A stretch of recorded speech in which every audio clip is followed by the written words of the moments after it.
Salut à tous et bienvenue dans Débat Foot Marseille au lendemain de cette victoire de l'Olympique de Marseille à l'arraché. Et oui, à l'arraché dans les dernières minutes, mais 3 points. Et oui, 3 points. Et on va en parler de cette victoire de l'Olympique de Marseille avec mes invités du jour. Un nouveau parmi nous, Thierry. Comment vas-tu Thierry? Aïoli tout le monde. Oui. Bonjour, ça va très bien. Ouais, bon, surtout le lendemain de victoire, même si on va en parler, mais bon, oui, ça va bien. Ça va bien, oui, forcément. On est de meilleure humeur qu'il y a quelques jours. Hein. C'est sûr. Mourad est avec nous également. Voilà, on est de meilleure humeur, en plus je reviens pas de Lyon, ce stade de merde. C'est vrai. Lyonnais, Lyonnais. Donc on va pas dire. Je m'attendais beaucoup mieux du formidable outil, hein. Même j'attendais beaucoup mieux du résultat, mais même du formidable outil en tant que tel, quoi. Il n'était pas très formidable cet outil. Thierry, donc, qui évolue chez nos collègues aussi De Olympien.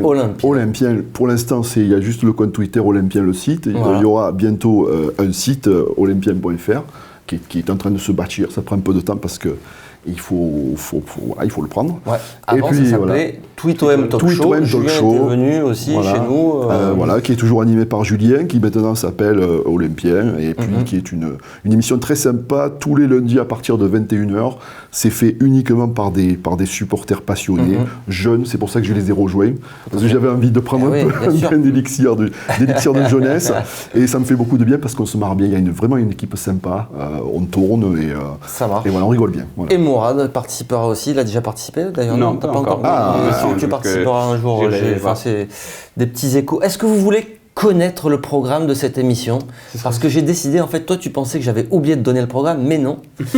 En fait, maintenant, je le donne après. Voilà. J'explique à Mourad qui n'était pas là, il rentre de vacances quand même. Mourad, il a pris 3 longues semaines. Ouais. 3 longues semaines, mais j'ai quand même fait Francfort, Lyon. Non, on peut pas savoir. Ça compte pas, c'est plaisir ça. Ça, c'est plaisir. Ah bah pas à 3 Lyon. Alors, messieurs, Mourad, le programme, c'est le décrassage. Tout le monde est habitué maintenant au décrassage, donc ça sera la première partie. Retour de Mourad, retour de l'humeur, une petite humeur de Mourad consacrée à Sakai, et puis gros débat sur le chantier, le gros chantier de la défense. Allez, on commence tout de suite par le décrassage et c'est maintenant. Victoire de l'Olympique de Marseille, donc victoire 3-2, c'est ça? 3-2 avec un but dans mes derniers instants. Pour la petite anecdote, on allait prendre l'ascenseur, nous, avec Mourad, et d'un coup, on entend un grondement. On s'apprêtait à faire 3 enseignements avec finalement un match nul. On n'était pas. Vous faites comme les supporters qui partent avant. Mais non, on est obligé en fait, nous, pour aller ensuite se dépêcher, aller faire les interviews, zone mix, la fan cam surtout. Donc, il restait rien parce que ça se passe dans les dernières secondes. 92, je crois, mais après, en plus, on va chercher le matériel parce qu'on descend. Et moi, j'étais collé à la télé parce qu'il y avait des télés partout dans le stade qui retransmettent le match. Et je sais plus, qu'est-ce qui se passe. C'était stressant comme fin de match quand même si je n'étais plus dans les tribunes, mais à l'intérieur du stade, mais c'était quand même stressant. Donc, on pouvait quand même le suivre, mais via les télés. Moi, j'ai vu tellement de mecs partir dans les virages, plus virage sud, ils partaient à l'égalisation, ils sont partis. Je pensais à eux. Il y a ça. Voilà, bien fait. Allez, on commence par l'analyse à froid. Qu'est-ce que tu retiens finalement de ce match après une bonne nuit de sommeil? Je préfère retenir la victoire forcément, parce que même si elle est sur la fin à l'arraché, à la fin d'un match où l'OM n'a pas démontré grand-chose, je préfère retenir l'idée qu'il s'est peut-être passé quelque chose dans la façon de se révolter, de prendre un coup d'adrénaline et puis de dire allez, cette fois on y va. Et que ça se concrétise. J'espère qu'ils vont rester sur cette fin de match, comme ça, sur ces 3-4 dernières minutes, parce qu'il y a eu des arrêts de jeu assez importants, qui vont leur permettre peut-être maintenant de se capitaliser là-dessus. J'ose espérer qu'ils vont capitaliser sur ce moment-là. Voilà. Mourad, tu retiens quoi de ce match? Comme hier, en fait, j'ai parlé d'un contexte difficile, parce que je voulais pas parler que d'arbitrage, mais bon, donc j'aime pas trop parler d'arbitrage, mais le contexte général du match était très difficile. T'as ce carton rouge, t'as une égalisation à la 89e minute, t'as un changement de système de jeu, tu te fais prendre sur le premier compte que tu te prends. Donc tout ça, c'était un contexte difficile, et d'avoir surmonté ça, je pense que ça peut être positif pour le reste de la saison. J'espère que c'est le genre de choses sur lesquelles tu bâtis. Et donc, c'est important vraiment d'avoir réussi à surmonter ce contexte difficile parce que vraiment, ça allait pas dans le bon sens. Logiquement, il y a des matchs où tout va dans le bon sens et ça fait poteau rentrant, ça fait ça, machin. On va dire le penalty, bon peut-être qu'il va dans notre sens, tout ça, mais le contexte général il était difficile et l'OM a réussi à le surmonter et à remporter les 3 points. Donc espérons que moi je retiens ça. Donc dans l'analyse à froid, tous les deux, vous me parlez état d'esprit, contexte difficile, mais au final, pas trop de jeu quoi. Oui, ça on est obligé de constater que... C'est parce qu'il n'y a pas trop de jeu en fait. Pour l'instant, l'Olympique de Marseille, c'est un peu difficile. C'est dur de dire ça parce que on est repassé en 4-3-3 hier, donc on a retrouvé le 4-3-3 que Garcia avait mis en place les 6-7 premiers, un peu plus, même les 8 premiers mois de son règne à l'OM. Et donc, moi, ça me plaît sur le papier parce que tu as des redoublements de passes, tu as des Sanson Lopez qui sont plus mis en avant. Mais le problème, c'est que ça manque de tranchant dans les 30 derniers mètres et que quand tu te fais contrer, tu as des espaces énormes. Je ne sais pas si vous vous souvenez, mais pendant les 6 premiers mois de Garcia, on disait putain, au milieu de terrain, il y a un no man's land. Et sur le premier but, hier, on le voit encore, tu fais 2 passes, tu trouves tout le monde. Alors moi, je ne comparerai pas par rapport à l'année dernière parce que l'année dernière, si tu te souviens bien, Gustavo était vraiment très bas. Il était presque devant les deux centraux, et ce qui fait qu'il y avait vraiment un espace entre lui et les autres milieux. Là, c'était pas tellement ce cas-là hier. Par contre, effectivement, aujourd'hui, les équipes arrivent au Vélodrome, elles sont super bien organisées. C'était le cas l'autre jour contre Guingamp. Un Guingamp que j'ai d'ailleurs trouvé paradoxalement meilleur que Strasbourg. Mais bon, ils sont retranchés dans leurs 35-40 mètres, et ils sont très très durs à bouger, ce qui nous oblige à un jeu latéral, à les balader comme ça. C'est très difficile de prendre la profondeur.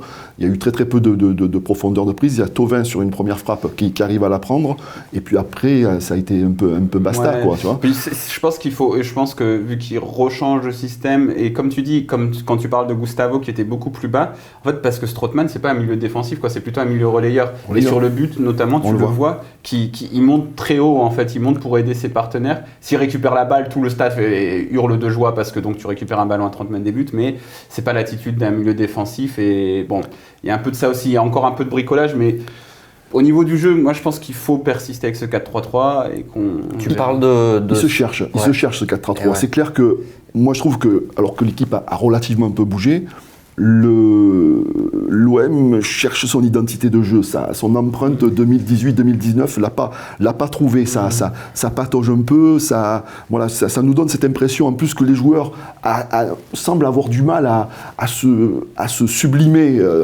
Voilà, ils prennent le match doucement, ils entrent doucement dans le match. Alors ça va que Strasbourg n'a pas posé de problème.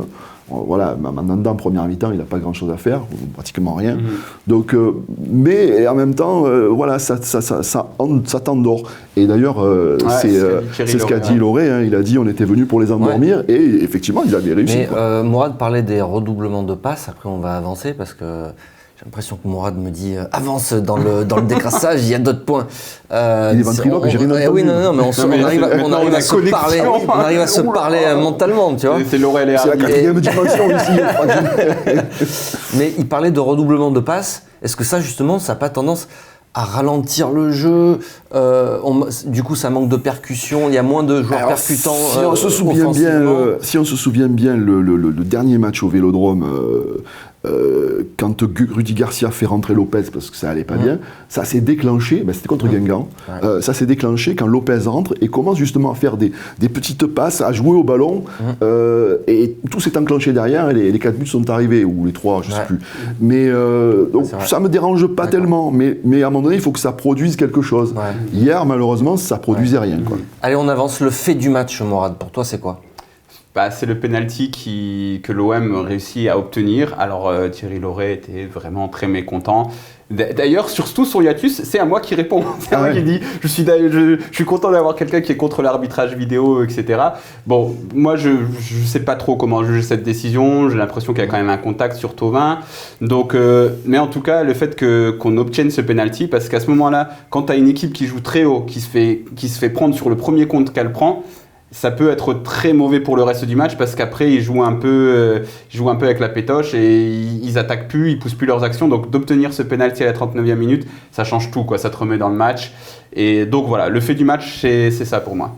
Toi, ton fait du match, c'est le même, Le fait du match, c'est quand même l'ouverture du score strasbourgeoise. Oui, sur une perte de balle complètement bête. Alors, Thauvin avait perdu beaucoup de ballons déjà avant. Hein. On sentait venir quelque chose. Et puis, bon, là, ça se passe dans un moment où il ne fallait pas, puisqu'il y avait vraiment de l'espace derrière. Et le contre va à 100 à l'heure. Et c'est à partir de là que l'OM se met un peu en route. Quoi. Voilà, il a fallu ça pour que les Olympiens montent un peu le niveau, au moins d'agressivité, quoi. Men and Merguez, on commence par le Man of the Match. Ton Man of the Match, ça serait qui? Man of the Match, je vais peut-être... c'est très difficile sur le match hier où tout le monde est plutôt moyen. Payet sort un peu tôt, donc ça m'embête de le mettre. Sakai, je sais qu'il va y avoir quelque chose sur Sakai, donc je vais peut-être faire la transition parce qu'il s'arrache, mais il était un peu frais quand même, puisqu'il était rentré en deuxième mi-temps. J'ai envie de donner un accessite à Germain, voilà. À qui s'est fait fracasser ces dernières semaines et qui hier quand même non seulement il plante le but de la victoire, mais en plus il a participé au jeu, il s'est mis en 4 quoi, voilà, pour l'équipe, et je pense que ça mérite quelque chose quoi. Mourad? Moi j'ai beaucoup aimé Lopez et Sanson. Je sais qu'on reproche beaucoup de choses à Lopez. Moi je pense que Lopez, son jeu, c'est de mettre de l'huile dans le jeu en fait. C'est ça, dans le jeu de l'OM. Donc des fois, si c'est pas toujours très beau, mais c'est pas lui qui fait la dernière passe. Lui il bouge et puis il crée un peu du mouvement, tout ça machin. Mais je vais le donner à Camara parce que Camara, encore une fois, on le voit pas trop, donc c'est bon signe, c'est-à-dire qu'il a fait son match. Quand il a des interventions, c'est toujours très sûr. Il y a un moment, je notais à la 66e minute exactement, il reçoit, il y a un ballon un peu dans la profondeur, donc il court, et puis là, il est pressé par 2 Strasbourgeois, donc il est là, il y en a un là. Le mec, il fait un mouvement de corps, celui-ci il est dans le vent, il se retourne, celui-ci il est dans le vent, il a un calme impressionnant, et puis il relance d'une qualité de passe qui est quand même d'une transversale propre, et ça, moi vraiment c'est technique, ça c'est de la technique et c'est magnique. Allez, poursuis avec ta merguez du match. Ça fait pas plaisir de donner une merguez, mais on est aussi ici pour ça. Là, je crois que la merguez, elle est à l'unanimité. Hein. Ça va pas être... c'est Jordan Amavi. Ça fait 2 matchs que moi, de la tribune de presse, j'enrage devant ce qu'il fait. Parce qu'à Lyon, on le perd c'est à cause de lui, quoi. Et alors, le problème, c'est que là, tous les entraîneurs adverses ont compris que c'était notre faiblesse. Si tu mets Lala à ce poste-là, c'est que tu te dis qu'il y a moyen de prendre Amavi dans le dos. Et donc voilà, il est dans le dur. Et moi, ça fait 6 mois que je l'entends dire qu'il va se relancer, qu'il va travailler dur. Ça fait 6 mois que je vois assez peu d'amélioration. Donc, après, je me suis beaucoup énervé. C'est peut-être pas très bien de s'énerver sur Jordan Amavi. Mais avec le recul, quand même, c'est lui le moins bon du match hier. C'est clair et net pour moi. Est-ce que tu es d'accord avec Mourad ou... Ouais, parce que si je regarde tous les autres, malheureusement, c'est un peu lui qui la mérite. Bon, Jordan, c'est bon, les merguez aussi. Hein, bon, oui, même si, je ne sais pas si on va en reparler plus tard, en revisionnant la faute qu'il fait, je ne suis pas certain qu'il méritait le rouge. Voilà. Aussi, c'est vrai, carrément. Ah non, mais ça, moi, je suis d'accord avec toi. Surtout quand tu vois qu'à Lyon, il y a un attentat sur Payet, par derrière, sur son pied d'appui, qui aurait pu lui fracasser la carrière. Le mec, il prend que jaune, et puis là, sur un truc où vraiment parce qu'il peut ne pas l'avoir vu non plus, le mec arriver, le pied en plus, il passe là, l'autre, il fait le cinéma. Bon, voilà. Mais ce qui est dingue, pour un petit extra du décrassage, c'est que l'arbitrage, donc, je ne vais pas dire qu'il a été bon ou mauvais, il a été ce qu'il a été. Mais j'ai eu l'impression qu'il y a eu compensation en seconde période, parce que peut-être qu'à la mi-temps, il a revu le penalty et qu'il s'est dit c'est peut-être un peu sévère, machin, et qu'en seconde période, il a donné compensation. Moi, ce qui m'épate, c'est qu'en fait, il y a compensation avec l'arbitrage vidéo. C'est une première. Et moi, à la base, j'étais plutôt contre l'arbitrage vidéo, et depuis le début de saison, je me disais, au final, t'as des choses plutôt justes qui sont données grâce à l'arbitrage vidéo. Et là, j'ai vraiment pas compris. Toutes les décisions, et j'ai pas compris, et surtout j'ai eu cette sensation de compensation que tu avais avant l'arbitrage vidéo. Je disais ok, je comprends, l'arbitre peut se tromper, après il se sent un peu coupable, tout ça, il veut compenser, mais là il a compensé alors qu'il a les images. C'était bizarre quoi, ça m'a...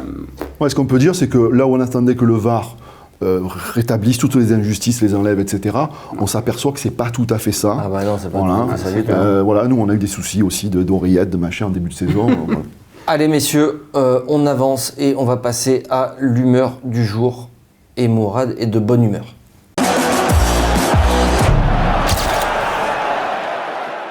Alors mon humeur du jour, elle est bonne et elle est consacrée à Hiroki Sakai qui rentre hier. Alors il n'est pas vraiment impérial défensivement, mais il s'arrache à la dernière minute et il délivre cette passe décisive. Et c'est un peu sur toute la semaine parce que j'ai eu la chance de rencontrer 2 supportrices japonaises à la sortie de la commanderie. Ils ont fait cette petite chanson très spéciale, très japonaise finalement. Et ça fait vraiment plaisir de voir un mec comme lui récompensé, admiré, de voir des gens qui vraiment le mettent en avant, parce qu'il n'est jamais mis en avant. Et lui-même dit qu'il est là pour mettre en avant Florian Thauvin. Ce genre de joueur, on parle beaucoup de crack, de pépites, de taulier. Sakai, on le met jamais là-dedans, on le met jamais dans ces catégories-là. Et pour moi, c'est un vrai taulier de l'effectif. À Lyon, il a encore été bon, il est bon à chaque fois qu'il joue, mis à part en début de saison où il revenait de la Coupe du Monde, il n'était pas à fond. Mais il faut le mettre un peu en avant. Donc voilà, c'est ce que j'avais envie de faire, de dire que Sakai, c'est le vrai taulier de cet effectif. Quand tu le mets, quand il est en bonne forme, si physiquement il est à 100%, il est toujours bon. Donc voilà, Sakai, taulier de l'effectif. Tu nous fais plaisir, continue comme ça. Sakai, Sakai, Sakai, Sakai, Sakai, yatte yare.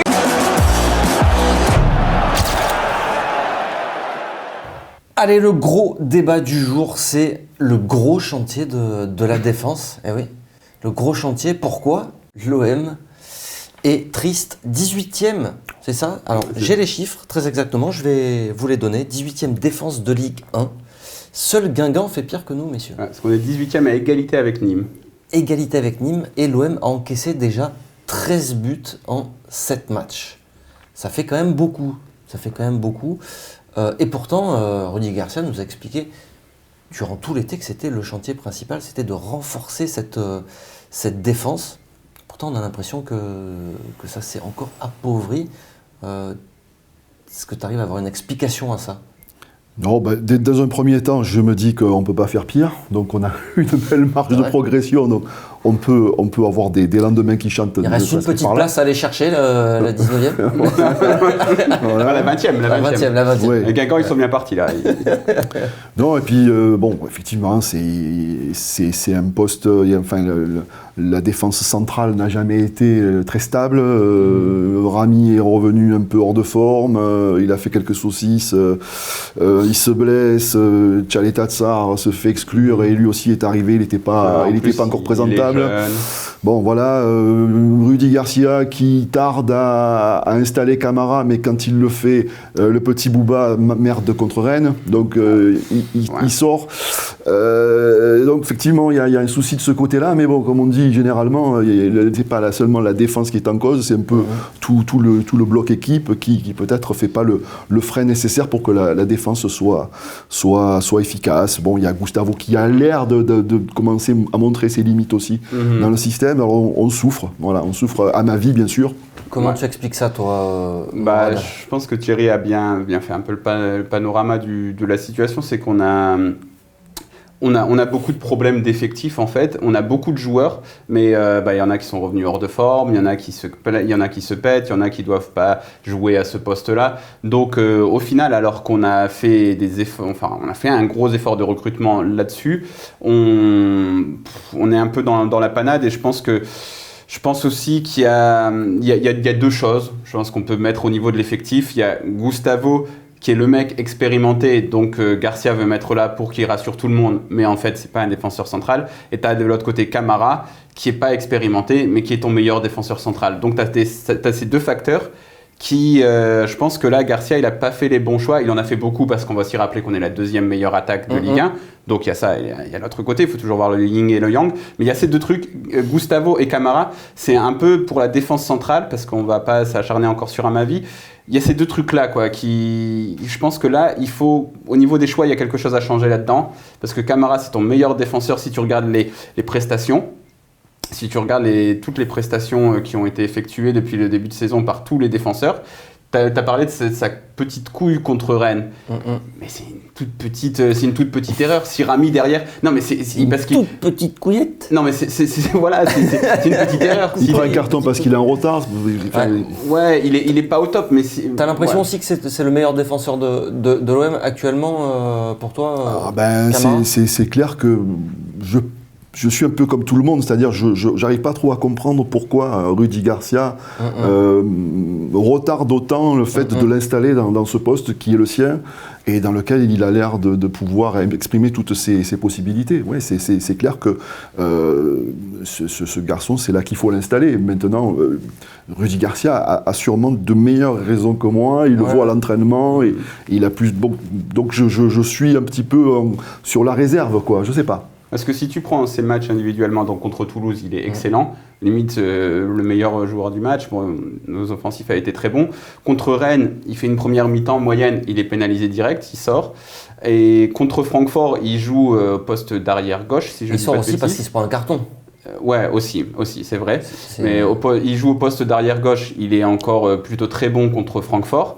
Et hier, c'est aussi notre meilleur défenseur. Donc après, il a fait des erreurs. Hier, sur le second but, par exemple, je suis pas sûr que sa défense, elle soit top. Mais si tu compares, alors, et puis contre Rennes, encore une fois, il n'a pas été top, mais si tu compares à tous les autres candidats au poste, si Gustavo, le nombre de mauvais matchs qu'il fait depuis le début de la saison, ça devient inquiétant. Rami s'est complètement troué et il avait été moyen. Tchaleta Tsar, il n'est pas intégré et il a fait des mauvais matchs aussi. Donc, Ouais, mais bon, après, c'est factuel. Tu prends Tchaleta Tsar, il se loupe à Nîmes, mais c'est son premier match. Bouba Camara fait effectivement un bon match contre Toulouse. Il a fait un bon match hier, mais en même temps, que ce soit Toulouse ou que ce soit Strasbourg, ils ne nous ont pas vraiment mis en danger. Donc, c'est très compliqué de vraiment de ressortir un avis. De but contre fort, Strasbourg quoi. Au final, tu vois, et c'est lui qui fait le moins d'erreurs. En fait, moi, je pense que si peut-être que dire que c'est les meilleurs défenseurs, c'est peut-être un peu aller vite, surtout que c'est un jeune qu'il faut faire attention. Mais c'est le moins mauvais depuis le début de la saison. Sur les prestations pures, sur ce que tu peux voir sur le terrain, moi je trouve que c'est le moins mauvais. Donc je pense qu'il faut vraiment l'installer. Sur le deuxième but de Strasbourg hier, c'est Gustavo qui est obligé d'aller essayer d'empêcher le Strasbourgeois de frapper.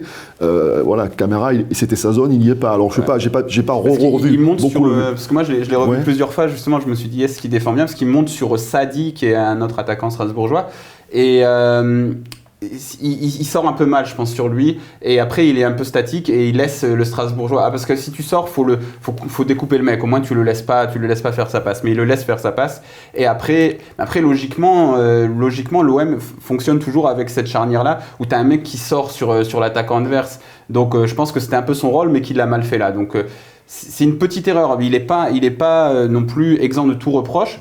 Mais je trouve quand même que c'est le moins mauvais. Moi, je reste vraiment sur cette idée-là. Alors, on parle aussi maintenant de Gustavo. On commence à comprendre tous là que c'est pas trop ça. Il enchaîne les erreurs, en tout cas. Il a enchaîné les erreurs depuis. Passe le bonjour à Nassim, avec qui on s'est écharpé en tribune de presse hier, parce qu'il nous disait que le premier but, c'est de la faute de Gustavo et pas d'Amavi. T'es pas d'accord avec ça? Ça va être compliqué là. On va se refaire une session vidéo avec Nassim pour analyser tout ça. Et il faut arrêter clairement là avec Gustavo en défense centrale. Pour le moment, il n'y a pas le choix de toute façon. Donc entre les blessés, les suspendus, je pense qu'à Lille, on aura la charnière Gustavo-Camara. Ouais. Mais bon, je pense que clairement après, oui, il va pas rester à ce poste, non, c'est clair. Mourad. Moi, j'ai eu l'impression, en fait, quand j'ai vu Gustavo Rami à Monaco, je me suis dit, bon, bah voilà, en fait, Garcia, on sait qu'il a certaines préférences en tant qu'entraîneur, hein, comme tous les entraîneurs, et qu'il aime avoir de l'expérience derrière, comme par exemple Didier Deschamps, ce genre de mec, même si là, Didier Deschamps a gagné la Coupe du Monde avec Varane ou Titi, c'était pas très vieux. Mais dans tous les cas, je me suis dit, bon, bah, Gustavo Rami, ça va être notre charnière pour les gros matchs.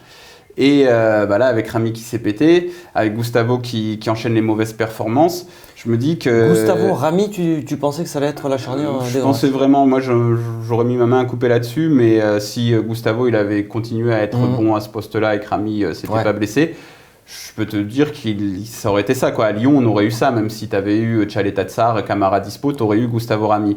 Là, c'est vrai que Gustavo, en fait, il n'a pas des attitudes de défenseur, donc sur un court moment, il peut te dépanner, mais tu vois, sur le premier but, par exemple, il recule. Sur le deuxième but, il est attentiste aussi, parce que, comme tu dis, il doit rattraper un peu la sortie de Camara, mais je sais pas, il va pas sur le joueur, il laisse de la distance. Il se fait prendre de vitesse. Hein. Bon, on est à la 89e minute. C'est vrai qu'il a donné, à un moment donné, il a fait une sortie remarquable. Ouais. Enfin, je veux dire, il est parti de sa surface, il est parti sur le côté Mais gauche. on le voit quelque aussi part, beaucoup bouger, changer de zone. On a l'impression aussi qu'il lui-même en a marre en fait, non, de Alors, jouer en... c'est un truc qu'on commence à lire un peu, Ouais. le sentiment qu'il en a marre. Moi, je le constate lui, pas, il mais l'a dit bon, aussi à demi-mot. Il a dit qu'il attendait. c'est pas son poste, c'est clair, on le comprend. Qu'il quoi. comptait un petit peu les jours avant de retourner. il n'a pas dit Il ça. n'a pas dit ça qu'il comme ça, préférait jouer au mais il a milieu. dit qu'il attendait de revenir à son poste. Quoi. D'autant plus qu'on attend tous la paire Gustavo-Strootman. quoi. Donc ça, c'est vraiment quelque chose qu'on a envie de voir. Et je suppose que Garcia, qui a envoyé quand même plus de 20 millions sur Tchaleta-Tsar, c'était pas, je pense, pour le mettre en post-formation, quoi. Je pense que c'était pour le faire jouer, quoi. Ouais, et puis ensuite, il y a les latéraux. Mais Mourad il fait aussi le rôle du présentateur, donc il y a aussi les latéraux. À ma vie, Les latéraux. Alors, les latéraux, qu'est-ce qu'on fait avec les latéraux du coup? Parce que c'est vrai qu'on a un Amavi qui est en difficulté, qui coûte quelques points aussi, on à a l'Olympique de Marseille. Alors, il n'y a pas non plus un vrai latéral gauche pour le concurrencer. Thomas. À part Thomas. Je rigole. C'est vrai, Je rigole. non, Ne mais- me tombez pas dessus, les Non, gars. c'est Ça une va. possibilité. Donc, qu'est-ce qu'on fait avec les latéraux? On joue avec qui et où? malheureusement, il y a pas trop le choix. Il va falloir que Jordan Amavi, à un moment donné, qui revenait un petit peu là avant Lyon, donc recommençait un peu à être intéressant, mais bon là il a replongé. Je sais pas, il y a encore la solution de mettre Sarr à droite et Sakai à gauche, mais c'est pareil, ça va faire comme pour Gustavo, c'est pas le vrai poste de Sakai non plus. Il peut le faire, il fait un magnifique débordement hier soir qui nous sauve le match. Il peut le faire et il peut le faire bien. Voilà, mais bon, est-ce que pour lui aussi, est-ce que c'est quelque chose qu'il peut envisager sur toute une saison Ça, je sais pas. Voilà. Toi, tu serais plus pour continuer à essayer de remettre Amavi pour qu'il reprenne confiance. Je me dis qu'on a vu un bon Amavi l'année dernière, voilà, et on peut le retrouver. Je ne sais pas ce qui se passe chez lui, pourquoi il est aussi en décalage avec ce qu'il nous avait montré. Mais moi, je trouve que ça fait un long moment, ça fait 6 mois quoi, qu'il dit qu'il est dans le dur et qu'il n'arrive pas à en sortir. Après, peut-être que je suis trop sévère avec lui. On m'a reproché, par exemple, dans une émission précédente, j'avais dit qu'il avait fait assez peu de passes décisives. Et on m'a fait, c'est pas vrai, c'était plutôt honorable. Et j'étais voir, il a fait 7 passes décisives l'an dernier, ce qui est pas mal du tout pour un latéral. Donc peut-être aussi que j'ai une vision biaisée de ce joueur. En tous les cas, là, il est moins bien. Et même Rudy Garcia, il a vraiment reconnu en conférence de presse, il a besoin d'être poussé dans ses derniers retranchements. Donc en tout cas, à ma vie, moi, je serais vraiment pour le mettre sur le banc, genre pour un mois, parce que là, il va avoir 2 matchs de suspension, un truc comme ça. Il va rater déjà 2 matchs. Tu bricoles un peu avec Sakai, avec Ubochan, pourquoi pas, c'est un adversaire plus faible et que tu peux te permettre de ne pas attaquer avec ton latéral. Parce que Ubochan, je pense qu'il peut défendre, mais il ne peut pas attaquer. Donc voilà, après Sakai, il attaque, mais sur son mauvais pied. Donc je pense que tu bricoles pendant un mois, tu le laisses bien sur le banc, tu le fais un peu marronner, un peu réfléchir à sa situation.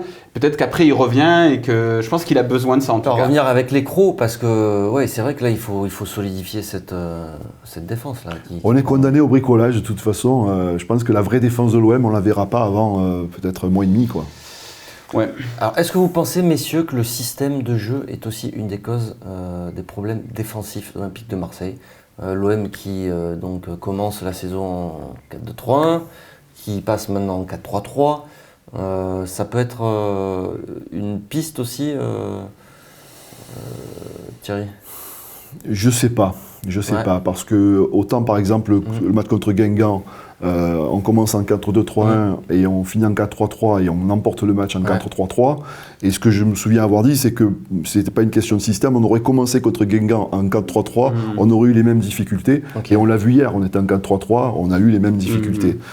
Donc c'est pas lié au système de jeu, je pense que c'est l'équipe actuellement qui est pas réglée, quoi, et on le voit sur plein de choses. Qui avait manqué beaucoup d'agressivité sur ce match aussi, première mi-temps.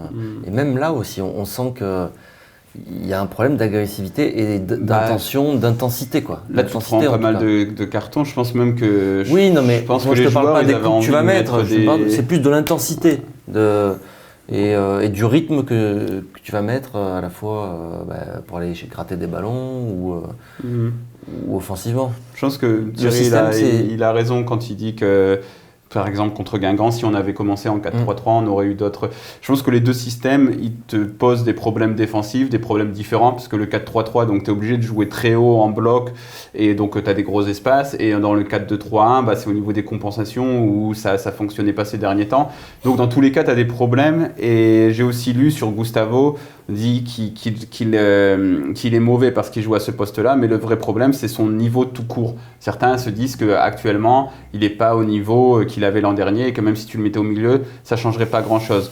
Ça, moi, j'en sais rien, mais en tout cas, je pense que le problème, il est plus au niveau des performances individuelles, que tu as des grosses faiblesses individuelles en ce moment, qui sont aussi dues à un ensemble collectif, parce que Rami Rolando, il a des défauts, Rami aussi, mais ils se connaissent, donc c'est plus solide quand t'as Sakai, Rami, Rolando. Peut-être que t'es à ma vie, t'es un peu moins mis en danger. Là, t'as un mec, Gustavo, qui est excellent, qui est un taulier de l'équipe, mais qui joue pas à son poste. Et à côté de lui, t'as des minots qui se succèdent. Donc tout ça, je pense que t'as un problème individuel qui crée après un truc plus collectif. Et on n'a pas déjà vécu ça l'année dernière à la même époque, en fait?